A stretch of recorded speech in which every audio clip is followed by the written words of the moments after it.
श्री गणेशाय नमः. अवधूत चिंतन श्री गुरुदेव दत्त. श्री स्वामी समर्थ. जय जय स्वामी समर्थ. देव म्हणतात, आज आधीच तुला सांगू इच्छितो, हा संदेश तू शेवटपर्यंत ऐक, कारण यात तुझ्या प्रश्नाचे उत्तर देत आहे, जे तू माझ्याकडे खूप प्रार्थनापूर्वक मागितले आहे. बाळा, भिवू नकोस, मी तुझ्या पाठीशी आहे. या वाक्याची आता तुला जागोजागी प्रचिती यायला सुरुवात होईल, कारण आम्ही आता डोळे उघडले आहेत. ते तुझ्या दुःखांना संपवायसाठी, तुझ्या कष्टांना संपवायसाठी आता तुझ्यापर्यंत आम्ही दत्त रूपात आलो आहोत. तेव्हा तुझ्या मागे जे काही संकट होते, ज्या काही मागील दिवसात तू काही कटकटींचा सामना करत आहेस आणि आमच्याकडे खूप काही प्रार्थना करत आहेस की देवा, माझ्या कार्यातले अडथळे तुम्ही दूर करावेत. जे कोणी माझ्या कार्यात खूप काही विघ्न आणू पाहत आहेत त्यांना बघा स्वामी, आणि जे कोणी तुझ्या विरोधात कार्य करत आहेत त्यांना थांबवण्याची शक्ती, अफाट शक्ती देवात आहे.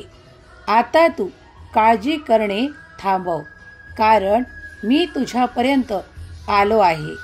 भिवू नकोस, मी तुझ्या पाठीशी आहे, तेही सदैव, कारण तू धावा केला आहेस, माझी प्रार्थना केली आहेस, माझ्याकडे तू तो संकल्प केला आहेस की देवा, माझ्याकडून मी कोणतीही चूक करणार नाही, पण मला जे कोणी त्रास देत आहे तो त्रास तुम्ही येऊन संपवावा.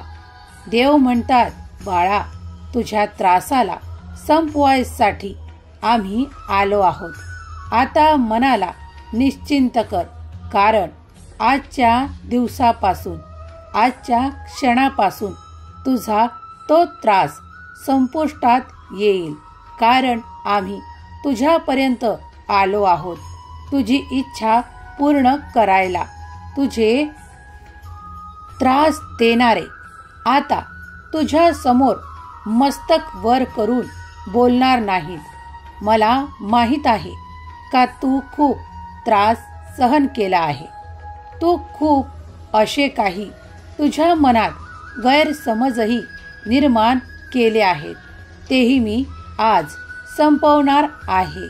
बाळा, कधीही तू एकटा नाहीस. तुझे स्वामी महाराज तुझ्या सदैव सोबत आहे. तुम्ही आम्हाला माऊली म्हणून हाक मारताना मग पूर्ण विश्वासाने, पूर्ण श्रद्धेने हाका द्या, कारण आम्ही तुम्ही दिलेल्या हाका ऐकतो. बाळा, आमच्यासाठी कोणतीही गोष्ट अशक्य नाही, पण जेव्हा वेळ येते तेव्हाच आम्ही येतो आणि तुमचे कार्य मार्गी लावतो. जिथपर्यंत तुम्ही कार्यात स्वतः प्रयत्न करत नाही तिथपर्यंत आम्ही मध्ये पडत नाही, पण जेव्हा आमच्या भक्तांना त्रास होतो तेव्हा आम्ही स्वतः लक्षपूर्वक, जाणीवपूर्वक तिथे हजर असतो. देव म्हणतात, मला कोणतीही गोष्ट तू कळवली नाही तरीही माहीत असते. बाळा, मी जाणतो त्या तुझ्या कष्टाला, तुझ्या दुःखाला. तुझे कष्ट वाया जाणार नाहीत. तुझ्या हिश्श्याचे कोणी घेणार नाही. तुझे जे काही आहे ते कर्म चांगल्या पद्धतीने करत चाल. आज मी तुला जे काही मार्गदर्शन करत आहे ते तुला भविष्यात कळून येईल. का आज मी तुला हे का सांगत आहे, कारण तुझ्या मागे खूप काही असं आहे, ते मी आज संपवायसाठी आलो आहे. कारण तू ती प्रार्थना आमच्याकडे केली आहेस बाळा, ते तुला आता त्रास देणार नाहीत. ते तुझ्या कार्यात अडथळा निर्माण करणार नाहीत. हे माझे वाक्य. कारण बाळा, आम्ही जिथे जातो तिथे तुम्हाला कोणतेही कष्ट न व्हावेत तुमच्यासाठी तो सरळ मार्ग आम्ही तयार करतो.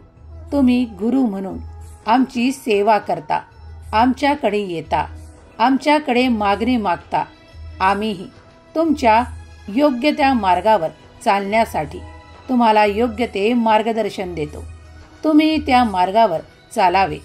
त्या मार्गावर चालल्याने तुमच्या कार्यातील येणारे अडथळे दूर होतात. जो कोणी श्रद्धेने नामस्मरण करतो त्याच्या कार्यात येणारे अडथळे नष्ट करण्यात येतात.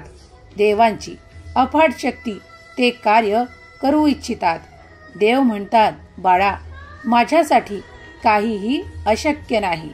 जे तुला हवे आहे, तुला तो न्याय हवा आहे, तो न्याय तुला नक्कीच प्राप्त होईल. कारण आता आम्ही तुझ्यापर्यंत आलो आहोत. तुझी वेदना आम्ही जाणतो. तुझा काही काळात अपमानही झाला आहे. तू तो पचवण्याचाही प्रयत्न केला. पण जेव्हा तुझ्या जीवावर खूप काही त्रास तू सहन केलास आणि आमच्याकडे प्रार्थना केलीस, त्यावेळेस आम्ही आलो आहोत. आता काळजी करणे या क्षणाला थांबव. आजपर्यंत ज्यांनी कुणी तुझ्यासोबत त्यांच्या जागेचा गैरवापर केला आहे, त्यांच्या स्थानाचा गैरवापर केला आहे, ते तुझ्यासोबत काही जी भाषा वापरली आहे त्यासाठी ते तुझ्याकडे क्षमा मागतील. ते नतमस्तक होतील. कारण बाळा, तू सच्चा आहेस. तू योग्य ते कर्म करतोस. तू कधीही कोणताही गैरमार्ग अवलंबत नाही हे मला माहीत आहे. कारण माझे बाळ कसे आहे ते मला चांगलेच ठाऊक आहे. तू फक्त काही कामानिमित्त जे काही कार्य करतोस त्या कार्यात तुझे मन चांगले रमव. कारण त्यात चुका होता कामा नये. जर चुका केल्या तर समोरच्याला बोलायला काम सापडते. त्यासाठी तुला सांगतो, आपल्या कार्यात मन लाव. मग बघ आम्ही काय करतो. तुम्ही जेव्हा जेव्हा आपल्या कर्तृत्वासाठी लढा करता तेव्हा मीही तुमच्या सोबत असतो. प्रत्येक क्षणाला तुम्ही जेव्हा आमचे अनुभव घेता तेव्हा आम्ही तुमच्या सोबत राहून तुम्हाला ते देतो. जो कोणी विश्वासाने, श्रद्धेने, भक्तीने आम्हाला हाका मारतो आणि ज्याच्यासोबत कोणी अन्याय करतात तेव्हा आम्ही तिथे येऊन तुमच्या सोबत तो न्याय करतो. देव म्हणतात, माझा न्याय असा आहे की तो कुणाही सोबत अन्याय होऊ देत नाही.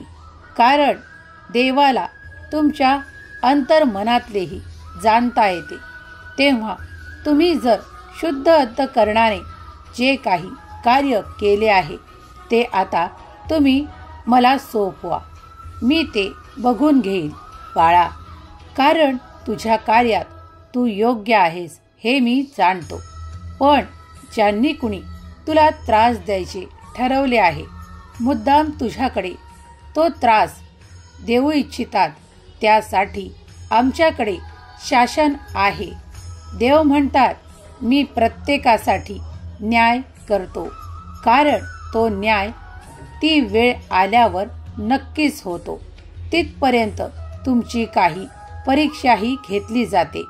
जेव्हा तुम्ही त्यात पूर्णपणे इमानदार ठरता त्यावेळेस मात्र आम्ही आमचा तो कडक मार्ग अवलंबतो. कारण त्याशिवाय त्यांना जागेवर आणणे सोपे नाही. जे कुणाच्या अधात ना मधात नसतात त्यांना विनाकारण त्रास होणे हे चांगले नाही. देव म्हणतात, जेव्हाही कुणी जर असाधारण व्यक्तीवर अन्याय करताना आम्ही बघतो तेव्हा आम्ही शांत राहत नाही. देव म्हणतात, जेव्हा कोणीही अशा एकावर जो प्रत्येक गोष्टीने कमकुवत आहे त्यावर जर कोणी आपले बल दाखवत असेल तर त्याही वेळेस मी तिथे हजर राहून त्याला योग्य शासन करतो.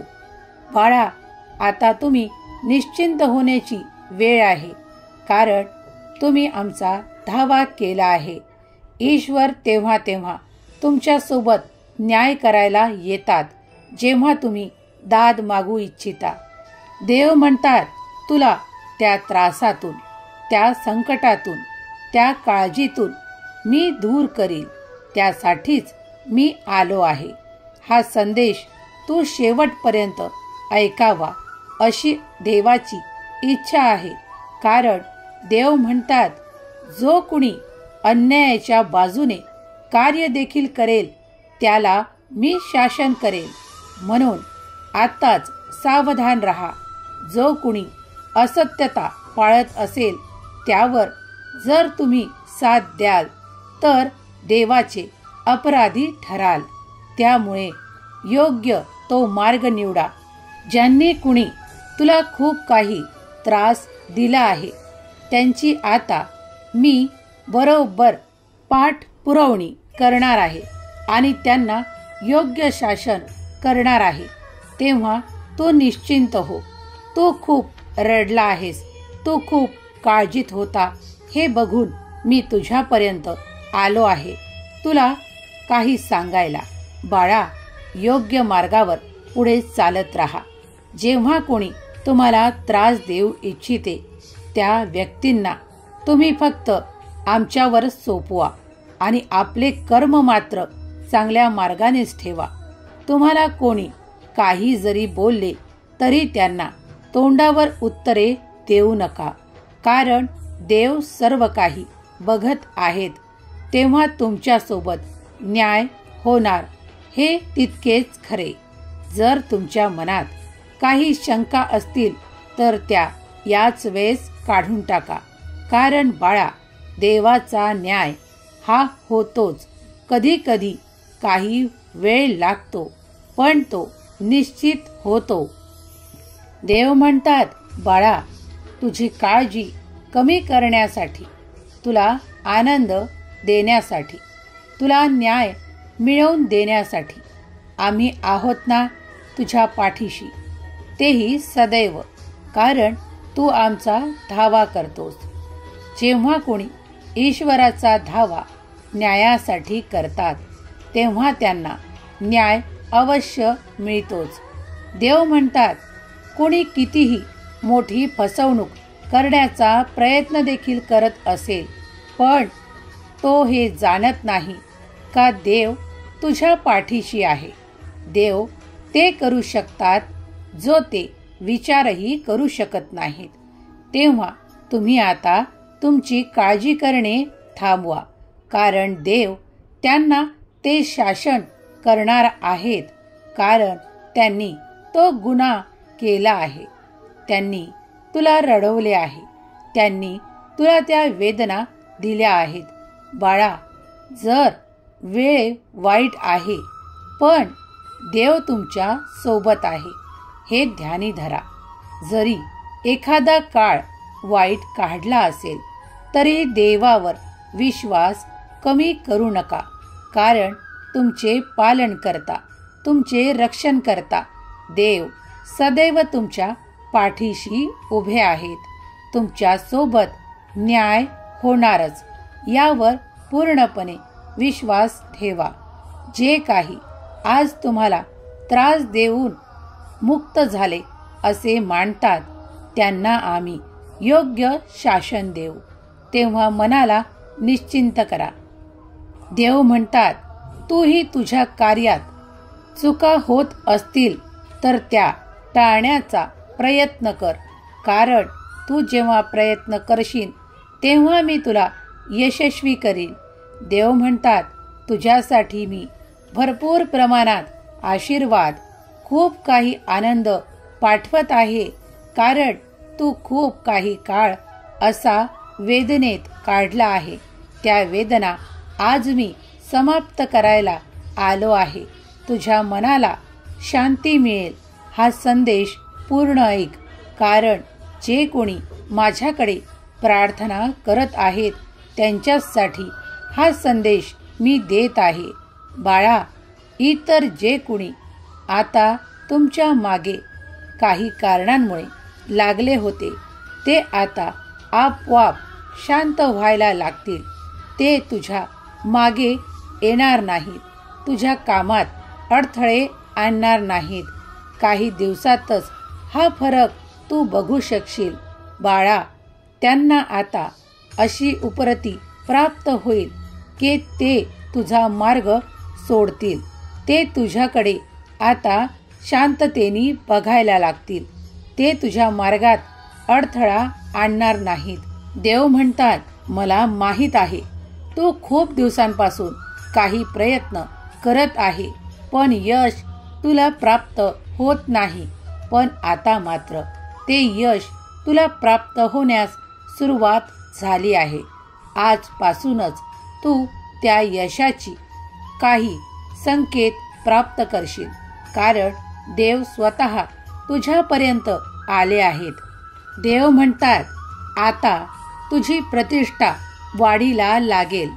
तुझे नाव ज्यांनी कुणी खराब केले होते, पण आता ते स्वतः तुझ्याकडे येऊन क्षमा याचना करतील आणि ते स्वतः खुद्द दुसऱ्यांना सांगतील की हे बरोबर आहेत.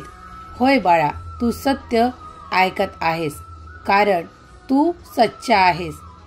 जेव्हा कोणी सच्चा भक्त आमच्याकडे येतो आणि प्रार्थनापूर्वक आमच्याकडे न्याय मागतो, तेव्हा आम्हीही कोणत्याही रीतीने तो न्याय तुम्हाला मिळवून देतो. देव म्हणतात, बाळा, मी आज तुझ्यासाठी धैर्याचा आशीर्वाद देऊ इच्छितो, संयमाचा आशीर्वाद देऊ इच्छितो, सौख्याचा आशीर्वाद देऊ इच्छितो. तूही तो आनंदाने स्वीकार कर. पुढील कार्याला तयार हो. कार्यांना थांबवू नको. कठीण काळ असतो, पण तो कठीण काळही तुमचा सोपा करण्यात येईल. देव असे सांगतात की तुम्ही कठीण काळात जेव्हा काही कार्य करता तेव्हा तुम्हाला त्या कार्यात निपुणता प्राप्त होते आणि तुम्ही मग तुमचे अलौकिक प्राप्त करता. तुमच्या जीवनातील ते दिव्य तुम्ही प्राप्त करता. तुमच्या जीवनातील ते ध्येय तुम्ही गाठायला लागता. देव म्हणतात, तुलाही तो मार्ग दाखवण्यात येत आहे, तेव्हा पुढे चालत राहा. थांबू नकोस.